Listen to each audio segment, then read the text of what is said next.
Damit wurden Mühlen angetrieben. Die mittelalterliche Stadt Goslar hatte 27 Stück davon.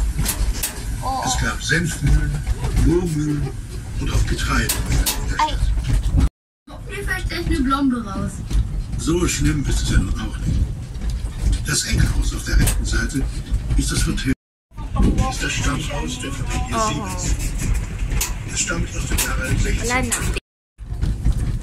Die Familie Siemens stellte mehrere Ratsherren und Meister der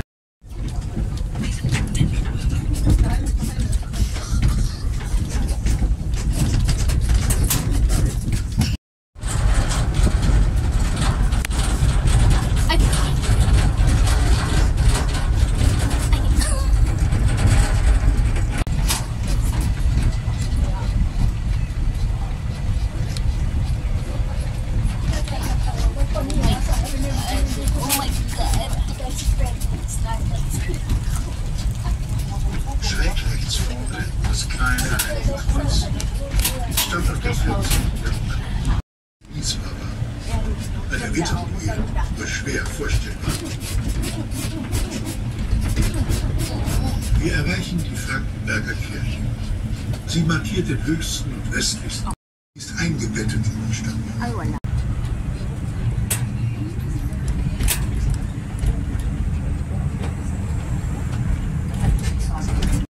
Ja, 50.000 Menschen. Damals wie heute. Und Kapellen. Im Stadtkern noch 5 Fahrradlöcher und noch einige kleine Dinge für die Öffentlichkeit zugänglich. Ang layo. Ayan, ayan. Sige, ito kasunod. Nasisilaw ako sa araw.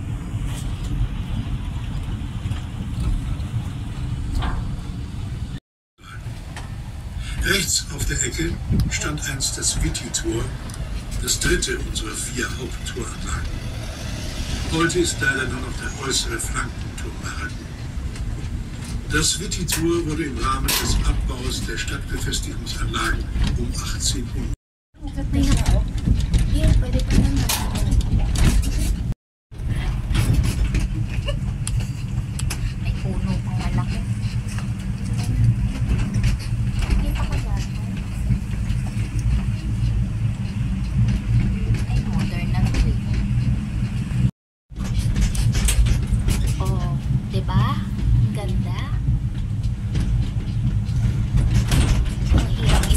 Stabilize ng camera.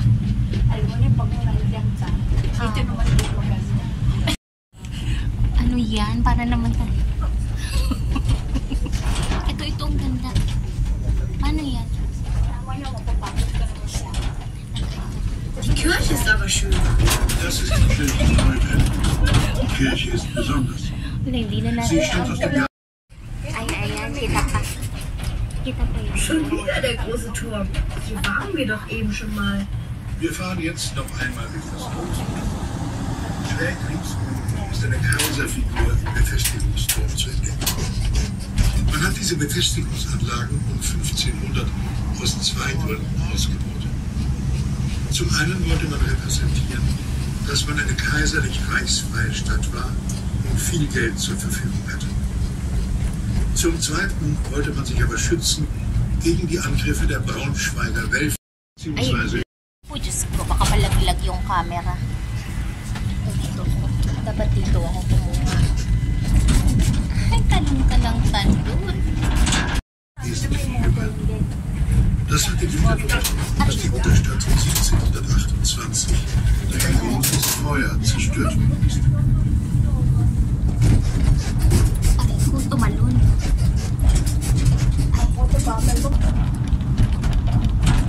Hindi kayo yung kinukunan ko. Ayan yung itigay. Gumagalaw, Tita Linda. Gumagalaw.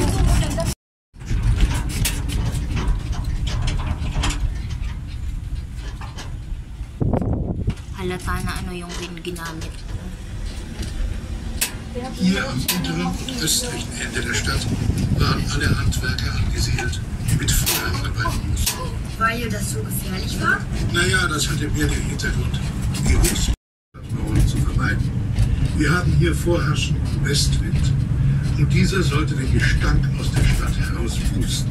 An den Straßennamenerkennungen lässt sich bis heute ablesen, wer hier einst angesiedelt war. Beispielsweise gibt es hier die Bäckerstraße oder auch Blockstraße. Hier wurde vor die Stadt Moor ein halb.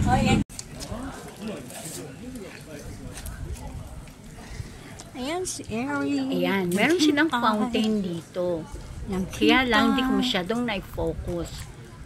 Ang highlight niya ay yung design ng medieval imperial eagle. No? Parang At yung reenactment ng history ng town ako. tuwing 9, Nasa ibang 12, panahon. alas 3 at alas 6. Hindi ko siya na-video kasi pinanood ko. Ang orange building na yan ay hotel. Telepono.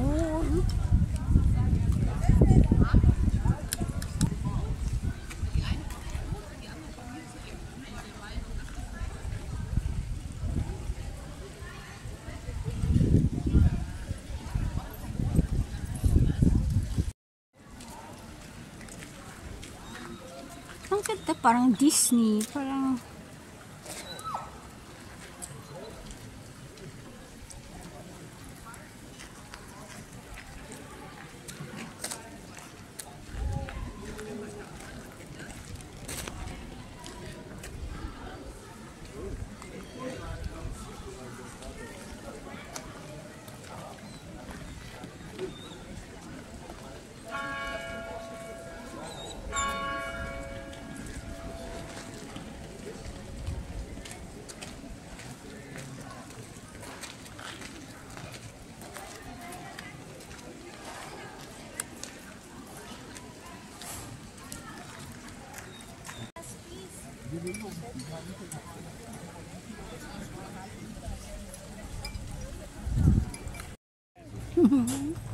initan din yung dog.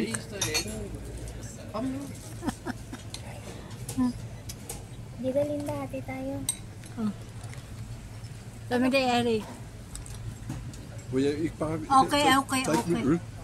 I fred og ikke andet. Video? Hvorfor Okay. Ka-ready. Ano pong lasa? Tasang chocolate. Sarap. Dark chocolate. Dark chocolate. Hvis I ikke opfører jer ordentligt, så sender vi jer ud med toget igen. Jeg kan ikke køre en tur igen. Så har vi en halv time før.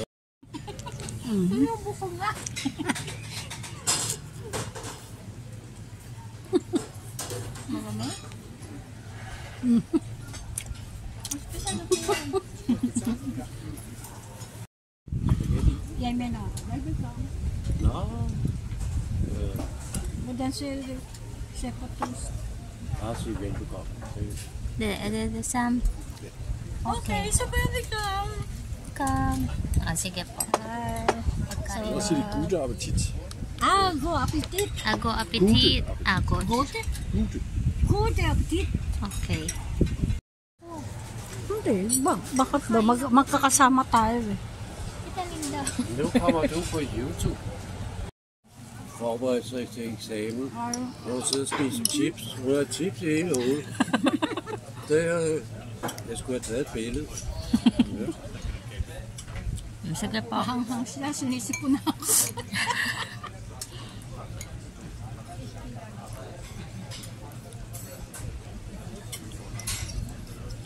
Look. Good luck.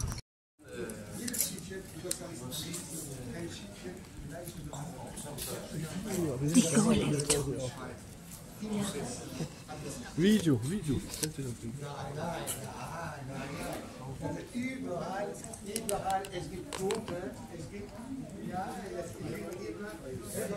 das ist wirklich hier, auch wenn man, da können Sie mir schon fast alles fotografieren, die Details der Stadt kenne ich was, ich kann wirklich schon mit Film vergleichen, da gehe ich hin.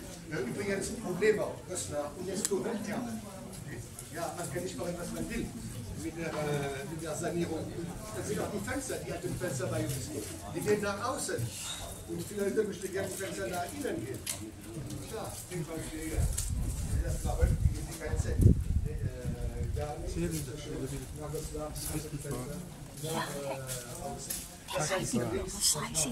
Og det er over.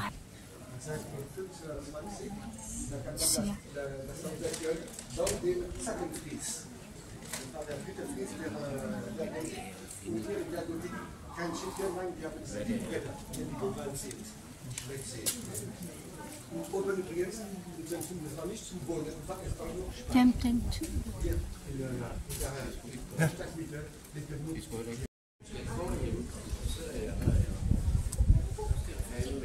Der maler vi huset en gang til. Ja.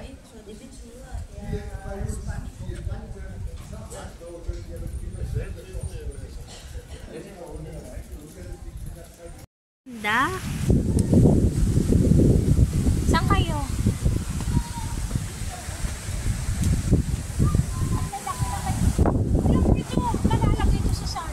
No? Ito na lang, di na tayo papasok. Hindi na po. Dito na lang tayo sa labas. Ano yung simbahan? Ang ganda.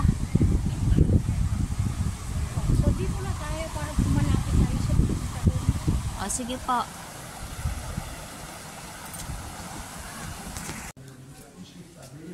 Ayan ulit sila. Nagkakasalu-salubungan kami nitong group tour. Sayang kung naintindihan ko lang ang language niya. Yan ako talagang susundan ko sila. Kasi marami kang matututunan kapag kasama ka sa group tour. Kasi ang dami nilang mga kung ano-ano mga details, trivias na sinasabi. Kasama na ang kwento-kwento. Ilang centuries na ang mga buildings na to. Hindi lang dekada. Well preserved sila kasi nga under sila ng World Heritage List. Kaya ayan, lakad-lakad lang kami. Kasi siyempre alam ko na nasa paligid-ligid lang yung Imperial Palace. Sa totoo lang, masakit na ang leg ko. Katitingala dyan. Pero ang ganda kasi. Yan. At talagang mapifeel mo ang energy ng lugar. Iba siya talaga. Maganda siya.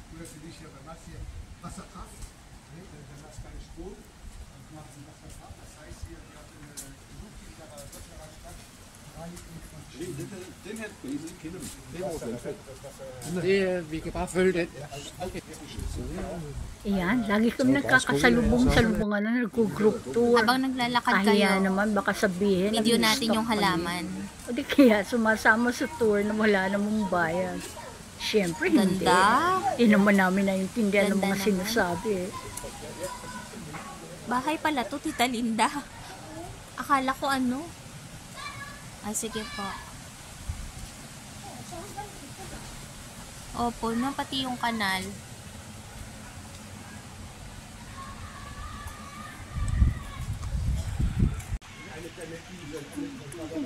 Tingnan siya. Itong tanaw ito.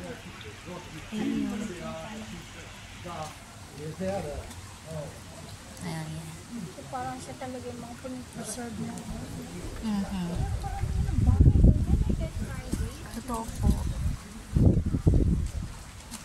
Oh, nakuna naman natin siya. Hindi nga lang buo. Ayan. Ang hirap buuhin. Pero okay na yung ganyan yung makitang nasa ganyan. Oh, ano siya.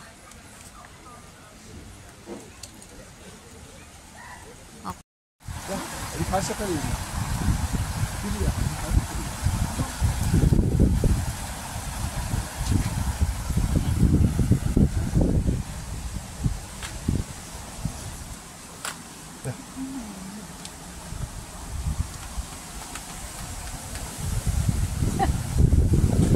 UNESCO. Ano siya? Protected ng UNESCO.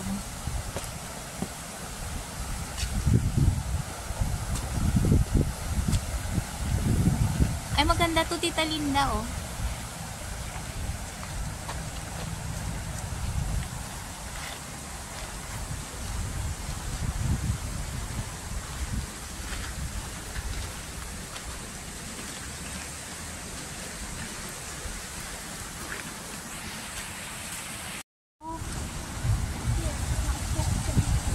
Naku, sayang lang yung pag-video dito. Hindi nakikita ng buo. Okay.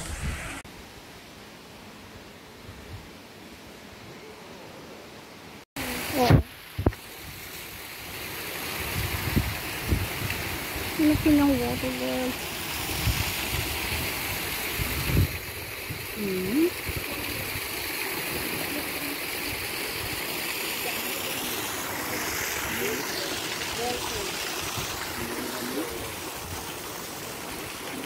Okay, love lock. Ayan, yung mga ayaw na maghiwalay.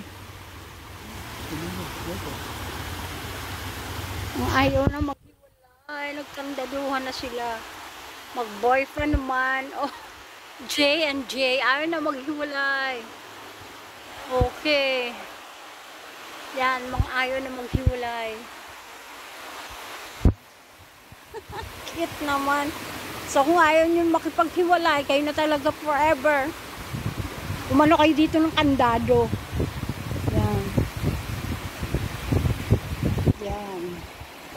Samahan nyo na rin ang helmet para sigurado. Yung tour guide ko pagod na. Meron ng support sa knee. Ang aking videographer. Meron ng support sa knee. Matanda na. Hi, Scotlings. Ito yung hinahanap talaga namin. So, litong-lito kami kung saan namin siya hahanapin. Yung pala, doon sa baba na pinagparkingan namin ng sasakyan, sa taas nito, kung tumingala lang kami, nandyan na siya. Wow.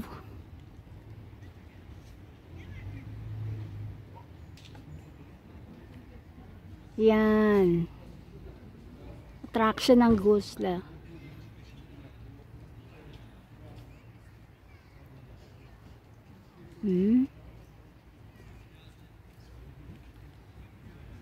Ayan, ang ganda.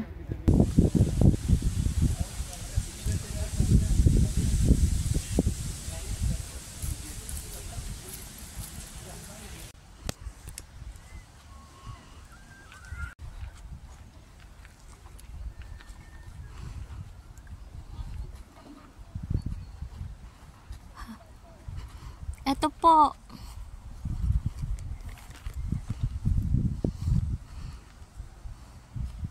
Ay, dumilim.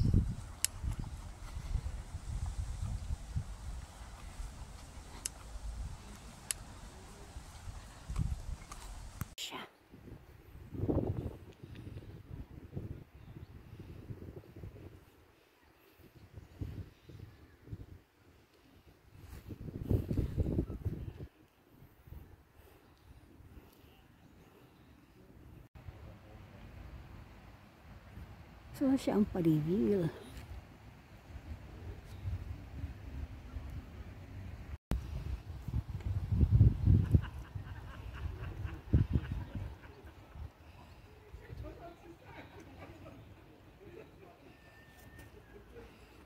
Ang videographer ko, pagod na ang tuhod.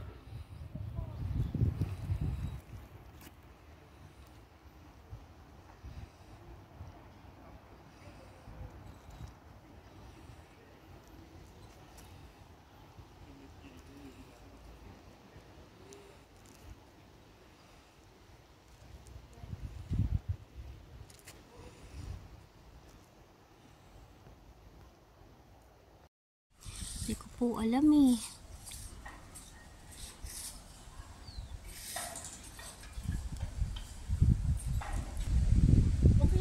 Okay na po. Nakunan nyo na? Ah, patayin ko. Mga kaway, ang kapitanan ng barangay. Okay na po. Okay.